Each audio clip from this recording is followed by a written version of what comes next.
Imagine you're 44 years old. You've been saving for 20 years, and you just realized your portfolio is structured like you're 64. You're not behind on your savings rate, you're behind on your strategy. I'm Alex. This is Wealth Strategy Explained. This is educational, not financial advice. Most people think their 40s are about catching up. They think the goal is to save more, but saving more is useless if your capital is positioned incorrectly. Your 40s are not a catch-up decade. They are the last decade where your capital can work as hard as you do. After 50, the game changes. The risk of loss becomes more dangerous than the reward for growth. So if you are in your 40s right now, you are in a unique window. It's the window where you must shift from accumulation to strategic allocation. Let's establish a framework. We aren't going to talk about general benchmarks like 3 times your salary. Benchmarks are lagging indicators. They tell you where you should have been yesterday. We care about where your capital needs to be positioned for tomorrow. To understand that, we have to look at the time horizon. A 40-year-old has roughly 25 years until the traditional retirement age, but they don't have 25 years of growth runway. They have 15 to 17 years of high-quality, aggressive compounding left. After 60, your portfolio must start prioritizing preservation. That means the decisions you make between 40 and 55 dictate 80% of your final outcome. The first strategic layer is tax positioning. Most 40-year-olds have a pile of money in a pre-tax 401k. They think $1 in a 401k is $1 they own. It is not. The government owns a percentage of that dollar.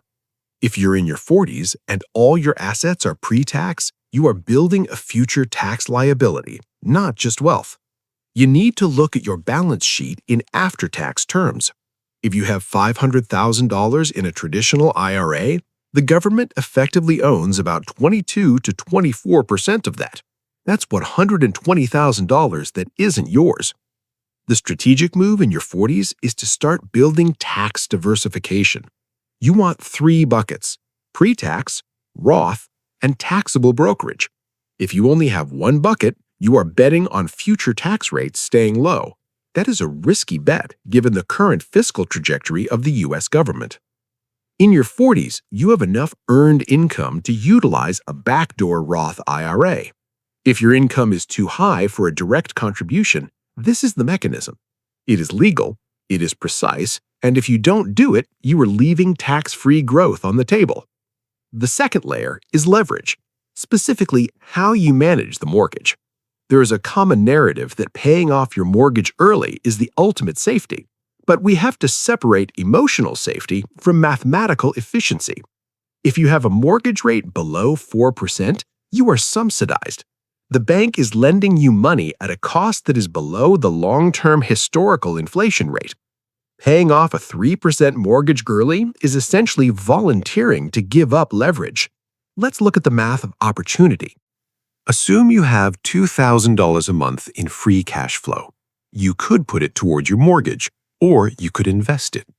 If you invest $2,000 a month for 20 years at an 8% return, you accumulate roughly $1.1 million.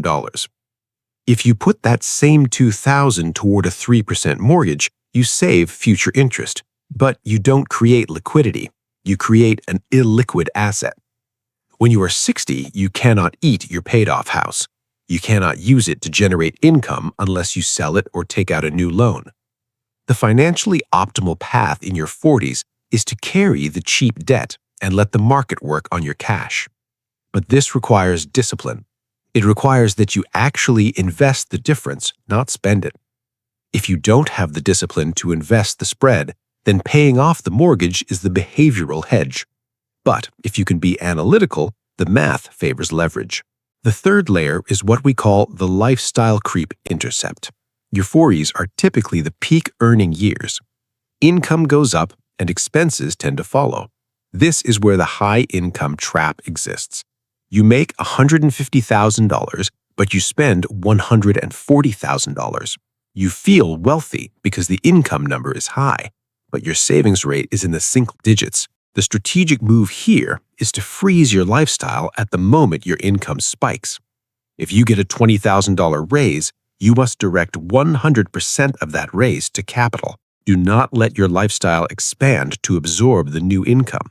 If you can keep your spending at the level it was when you were making $90,000, but you are now making $150,000, your savings rate explodes. This is how you build wealth in your 40s without feeling deprivation. You aren't cutting back. You are just refusing to expand. The fourth layer is the children and college dilemma. This is a financial decision, not an emotional one, but it is often treated as purely emotional. If you have children, you feel pressure to fund their education. But you must analyze it as a capital allocation problem. Money given to a 529 plan for a child has a specific timeline. It will be spent in 5 to 10 years. Money kept in your retirement accounts has a 25-year timeline. When you divert money from retirement to college, you are shortening your own compounding timeline to extend theirs. That can be a noble choice, but it is often a financially inefficient one. Because the student loan system exists, grants exist, scholarships exist. There is no loan or grant for your retirement. If you run out of money at 75, your children will have to support you. That burden is often larger than the burden of a student loan they could have taken out themselves. The strategic order of operations is secure your oxygen mask first, maximize your retirement cash flow, then, if you have surplus, fund the 529.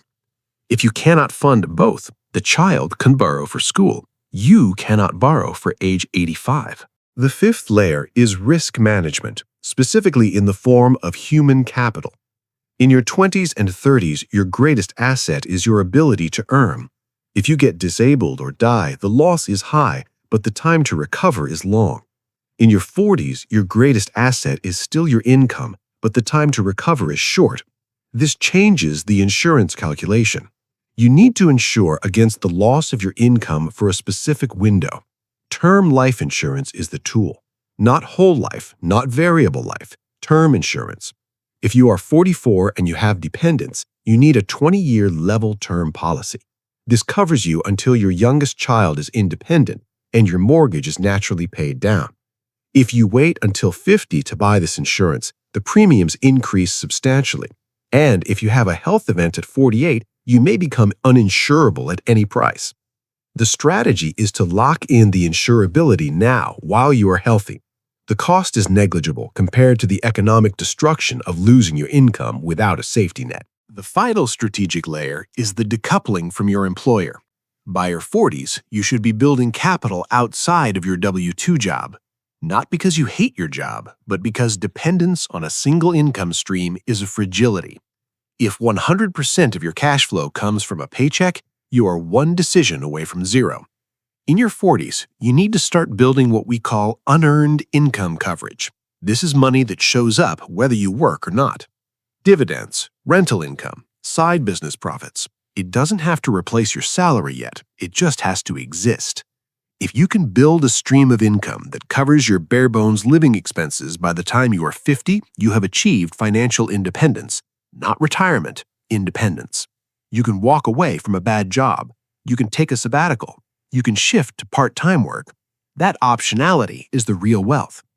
Your 40s are not about working harder. They're about positioning smarter.